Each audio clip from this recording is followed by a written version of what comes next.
Hello दोस्तों, नमस्कार। Welcome back to curious Sharif for the daily dose of Indian football.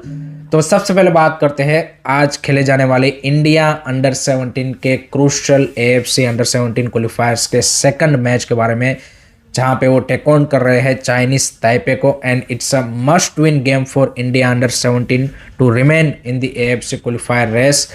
अगर आज हम 3 पॉइंट अर्जित नहीं करते हैं तो हमारा अंडर 17 एशियन कप क्वालिफिकेशन होने का रास्ता जो है वो ऑलमोस्ट बंद हो जाएगा, क्योंकि ईरान ने ऑलरेडी भाई यहाँ पे ज़बरदस्त स्टार्ट कर दी है। एंड अगर हम चाइनीज़ ताइपे की परफॉर्मेंस देखें अभी तक, तो they look the weakest team out of all the team in this group. And Bibiano Fernandes ने, जो अंडर 17 के कोच है, उन्होंने भी बोला कि हमें जो 3-4 दिन का रेस्ट मिला है, अच्छी बात है, हमें एक अच्छा रिकवर करने का टाइम मिल चुका है। And now we have back to back matches against Chinese Taipei, Lebanon and Iran, जो कि तीनों मैचेस हमें निकालने हैं। उन्होंने बोला कि जो हमें कुछ चीज़ें यहाँ पे शार्पन अप करनी थी वो हमने यहाँ पे इस ब्रेक के दौरान की है। So let hope so under 17 यहाँ पे चाइनीज ताइपे के सामने तो एटलीस्ट एक कंफर्टेबल विक्ट्री आना ही चाहिए, without a doubt. That is the bare minimum thing जो कि उनसे एक्सपेक्ट की जा रही है। आपकी क्या थॉट्स है, आपकी क्या एक्सपेक्टेशन है इस मैच से? Do let me know in the comment section. Second बात करते हैं, आज एक और यहाँ पे क्लब फुटबॉल का मैच होने वाला है, जो कि इंडियन फुटबॉल में एट द मोमेंट एक रेयर ओकेशन बन गया है। Because as we all know कि आईएसएल वो सब का तो कब स्टार्ट होगा किसी को पता नहीं है अभी। तो एफसी गोवा अपना ACL2 का ग्रुप स्टेज का 5th मैच आज खेलने जा रहे हैं, जहाँ पे वो टेक ऑन करेंगे इराक के क्लब अल जावरा को। अवे मैच है and this is gonna be a exciting encounter. रात को 9:30 बजे मैच है। एंड मनोलो मार्केस ने एक इंटरेस्टिंग चीज़ बोली कि रिसेंटली जब मैं प्लेयरों को ट्रेनिंग कर रहा था तो प्लेयर्स भी काफ़ी ज़्यादा डिस्ट्रैक्टेड थे due to this whole scenario of Indian football, and league का भी कोई यहाँ पे क्लैरिटी नहीं मिला है उनसे। लेकिन मैंने प्लेयरों को भाई बुला के एक सिंपल सी बात बोली कि आप सिचुएशन के ऊपर, अगर आपको यहाँ पे रोना है तो रो सकते हैं। एक आपके पास ऑप्शन है, जो कि आपके हाथ में चीज़ें नहीं है डिसाइड करना कि कब लीग स्टार्ट होगा, कैसे होगा। तो उसके बारे में आप रो भी सकते हो, या फिर आप ये कर सकते हो कि भाई हम यहाँ पे जो भी मैच मिलेंगे हमें उसमें बेस्ट प्रिपेयर होके जाना है in terms of the fitness wise, physicality wise, and हमें यहाँ पे बेस्ट पॉसिबल वे में compete करना है। नो डाउट हमने चारों मैचेस एफसी गोवा के ACL2 में देखे कि जहाँ पे स्टार्ट उन्होंने अच्छा किया था, लेकिन उसके बाद परफॉर्मेंस उस तरह की नहीं आ पाई। लेकिन आई थिंक ये जो मैच है, आई थिंक उनको एंजॉय करना चाहिए यहाँ पे। And Al Zawraa will definitely look for a big win, because वो अभी भी नॉकआउट की रेस में है। एंड आई थिंक गोवा को जो 4 दिसंबर को फिर सुपर कप का सेमीफाइनल खेलना है, तो उसके पॉइंट ऑफ व्यू से भाई ये एक अच्छा मैच उनके लिए हो जाएगा in terms of the practice wise. And I think away match है, तो आई थिंक प्लेयरों को एक्सपोजर भी मिलेगा, कुछ यंगस्टर वहाँ पे खेलेंगे तो उनको बढ़िया मौका मिलेगा। दूसरी मैं एक चीज़ हाईलाइट करना चाहता हूँ इस मैच की, कि आप अल जावरा का स्टेडियम देखिए भाई। इराक है जो कि एक वॉर टॉर्न कंट्री है, हम सबको पता है। उसके बावजूद भी उनका फुटबॉल का जो इंफ्रास्ट्रक्चर है, जैसा भी है, थोड़ा है, लेकिन जिस क्वालिटी का है वो देखिए आप। अल जावरा का क्या ब्यूटीफुल प्रॉपर फुटबॉल स्टेडियम है। हमारे ISL क्लबों ने पिछले 11 सालों में इतना पैसा इन्वेस्ट किया, लेकिन किसी ने भाई इस तरह का स्टेडियम डेवलप नहीं किया। सबको भाई चाहिए 50-60,000 कैपेसिटी वाले बड़े बड़े स्टेडियम, जबकि आपकी कैपेसिटी ये नहीं है कि आप उतने यहाँ पे 1-2 क्लब को छोड़ के कि भाई आप उतना यहाँ पे एवरीडे मैच अटेंडेंस में उस स्टेडियम को फुल यहाँ पे फुल कर पाए। तो आप इस तरह के भाई छोटे ब्यूटीफुल स्टेडियम बनाइए ना भाई, क्या दिक्कत है? आई थिंक खुद का इंफ्रास्ट्रक्चर होगा तो क्लब के लिए भी और ज़्यादा यहाँ पे आगे आने वाले सालों में बेटर होगा। तो अगर ISL फिर से रिज्यूम होता है then I think club will look for their own training facility stadium, जो कि आई थिंक एक क्लब की आइडेंटिटी के तौर पे भी काफ़ी इंपॉर्टेंट चीज़ होती है। आपकी क्या थॉट्स है एंड आपका इस मैच का क्या प्रेडिक्शन है, वो भी कमेंट सेक्शन में भाई बिल्कुल बताइएगा।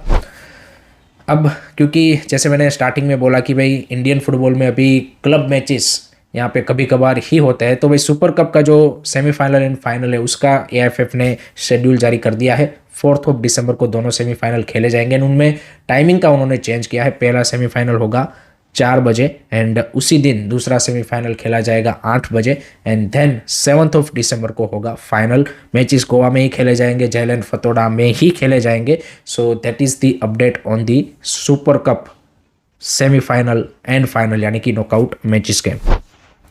नेक्स्ट उसके बाद बात करते हैं भाई हमारी जो वुमेन्स टीम का यहाँ पे इस फीफा इंटरनेशनल विंडो में यूरोप का जो नॉर्थ मैसेडोनिया का टूर कैंसिल हो गया, तो उसके अल्टरनेटिव के तौर पे एट द मोमेंट ये रिपोर्ट्स आ रही है कि भाई AFF प्लान कर रहा है कि एक दुबई में यहाँ पे टीम को भेजा जाए, एंड 2-3 वहाँ के जो क्लब्स है वुमेंस क्लब, उनके साथ उनको प्रैक्टिस मैचेस के तौर पे यहाँ पे 2-3 मैचेस मिले, ऐसा अरेंजमेंट वो कर रहे हैं। अभी ऑफिशियल अनाउंसमेंट हुआ नहीं है, लेकिन हमारी वुमेन्स टीम को भी भाई यहाँ पे कम्पिटेटिव मैचेस की ज़रूरत है, क्योंकि उनका भी भाई IWL स्टार्ट नहीं हुआ and we are couple of month away from the women's Asian cup. तो उनकी प्रिपरेशन के पॉइंट ऑफ व्यू से भी जल्द से जल्द जितने ज़्यादा उनको कम्पिटेटिव मैचेस मिले, that is good for their preparation.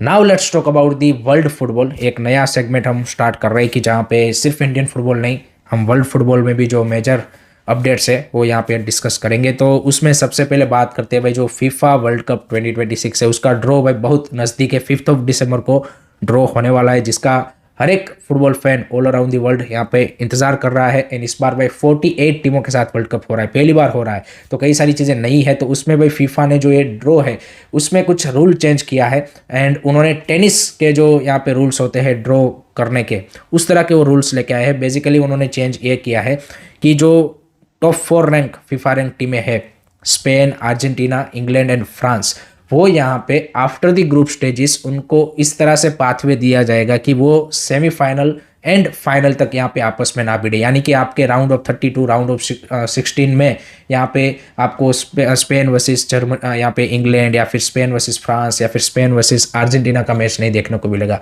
इसको यहाँ पे हमने देखा है टेनिस में भी इसी तरह से किया जाता है कि जो टॉप सीडेड प्लेयर्स होते हैं वो यहाँ पे जो ऑस्ट्रेलियन ओपन हो या फिर विमल्डन हो, उसमें जनरली भाई सेमीफाइनल फाइनल में ही भिड़ते हैं। तो उस तरह से ही उनका पाथवे यहाँ पे रखा जाता है।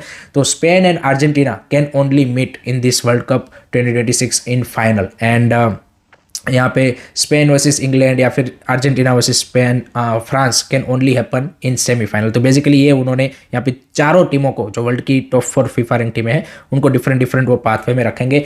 दूसरा यहाँ पे कि जो 48 टीमों के साथ वर्ल्ड कप हो रहा है, तो इसमें एक प्लस नॉकआउट स्टेज का गेम यहाँ पे बढ़ चुका है। पहले क्या होता था कि group stage, round of 16, quarter final, semifinal, final, लेकिन अब 48 टीमें हैं तो अब राउंड ऑफ 32 का भी मैचेस होगा। 12 ग्रुप्स होंगे एंड यहाँ पे उनको फिर यहाँ पे 12 ग्रुप्स के जो टॉप 2 टीमें होंगी प्लस थर्ड प्लेस 8 टीमें जो होंगी यहाँ पे बेस्ट, उनको भी यहाँ पे राउंड ऑफ 32 के लिए क्वालिफिकेशन मिलेगा। तो इस तरह से पूरा फीफा ने यहाँ पे जो ड्रॉ सेरेमनी के रूल्स, रेगुलेशन एंड जो फॉर्मेट है उसको अनाउंस किया है। This is gonna be a exciting event.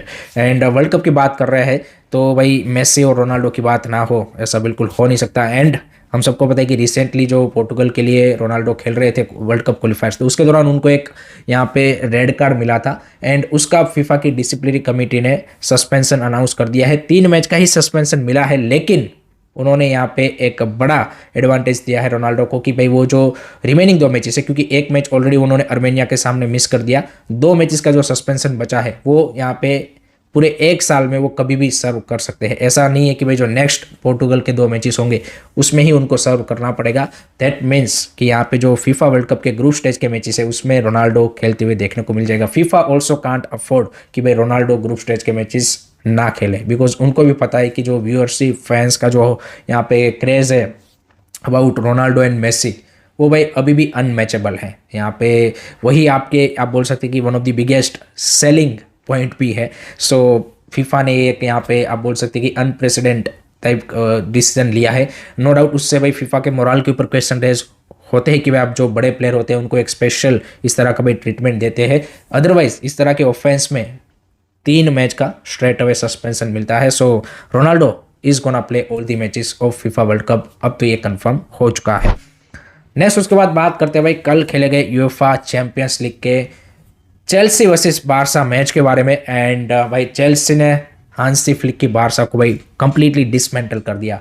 This was a really unexpected performance from the Barça side. Otherwise expect किया जा रहा था कि भाई चेल्सी भी एक अच्छे फॉर्म में आ रही है, बारसा भी एक अच्छे फॉर्म में आ रही है, तो एक हम कांटे की टक्कर देखेंगे। बट जिस तरह से भाई एंजो मैरेस्का की टीम ने ओवरऑल अपने आप को यहाँ पे टेक्टिकली सेटअप किया था and the way they played brilliant. And on the other side I think there are so many individual mistake from Barca side. अगर आप देखें वो रोनाल्डो वाला अराहो वाला यहाँ पे यू कैन से कि रेड कार्ड हो गया, या फिर उसके बाद यहाँ पे overall throughout the match जैसे हांसी फ्लिक ने बोला कि we lose too many easy balls, and I think that is one of the biggest reason. I think individually players not looked at their highest level. ये जब आपके एक दो player के साथ होता है तो फिर भी आपकी ओवरऑल परफॉर्मेंस ठीक ठाक हो जाती है, बट जब आपके कई सारे प्लेयर इस तरह की परफॉर्मेंस पुटअप करते हैं, चाहे वो फ्रेंकी डियोंग हो, चाहे अराउखो हो, चाहे वो फेरान तोरेस हो। फेरान तोरेस को सबसे पहले तो भाई लेफ्ट विंग में स्टार्ट कराने का कोई यहाँ पे मेरे को समझ में नहीं आया कि क्यों उसको भाई आपने लेफ्ट विंग स्टार्ट कराया। आपके पास रेशफोर्ड था तब भी,